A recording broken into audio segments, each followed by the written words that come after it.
Fading Soul, Recklessness. A Bantu Fables from Pierre Audrey Mbeleg, Nsang. August 208 of the Rakhanian calendar. Meet Dylan Likeki, a 16-years-old teenage boy, orphan at St. Afamba Foundation, located in Day Center region of the federal state of Rune. The youngster is summoned by the headmistress Shaveri Dumbe. Young man, this year's your last amongst us. So, if you do not do good in this coming national exam, we'll have to cancel your bursary privilege access. As from next academic year, you will be transferred to Luminux City in the Sanamar region. I've already informed Reverend Luke and Sister Katia about your transfer. Dylan had this worried, stern expression. Sister Zavary had realized she kinda went a little too rough on him. Dylan, you are not a bad person, but the crowd you usually hand out with ain't an encouraging one.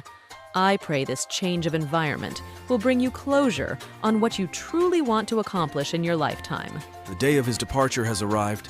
Dylan already packed his belongings, in which he doesn't have much, by the way. The orphanage was remotely deep in the hills. The youngster had to first hire a motorbike so as to reach the capital, Seven Hills City, before taking the bus to his final destination, Luminux, for a 4-hour trip. Amongst his personal belongings was a strange pendant, which had the look of an ink pen. Apparently it was from his father, handed to him by his grand aunt, the last relative he had, before joining the St. Afamba Foundation. Dylan knows nothing of his parents, just that his father was a scavenger, and his mother, a nurse. As the trip was to be a long one, he decided to take the back seat, so as to have a very calm and long nap. Meanwhile, somewhere in an abandoned warehouse, a group of youngsters, all in black robes and hoodies, had a meeting. Frankly, from the looks of it, I do not think it's holy in nature. The seal is weakening. Seek the pillar seal holders and wreak havoc in their hearts. For the sake of Nyandom. They all repeated in unison, for the sake of Nyandom, and later dispersed onto the wind. Behind the one who seemed to be the leader was a huge entity, covered in a huge black cloth. All one could hear is multiple voices echoing as a whisper, an incantation, or a chant. Why are you still here? No deep reason. Get moving! Do not boss me around. Me helping you benefits my goals. I do not recall making or signing any oath of loyalty. Keep that in mind. Our goals are just on the same railway line. The young gal took her leave. The huge entity kept whispering. Do not worry. She has 1,000 reasons in serving this cause than I do.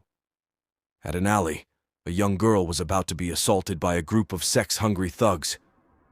Another guy came, stopped them, telling them to get lost.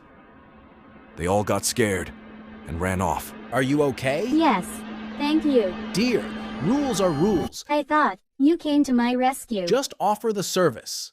Sugar? I avoided you gang rape. All I'm asking is a smooth delicacy. And you dare to complain? You better be sweet, or else you won't see the gate to your house. He came towards the gal. All we could see is a panty falling off. In another location, still not far from Luminux, in a small locality called Ekite, customary ceremonies taking place.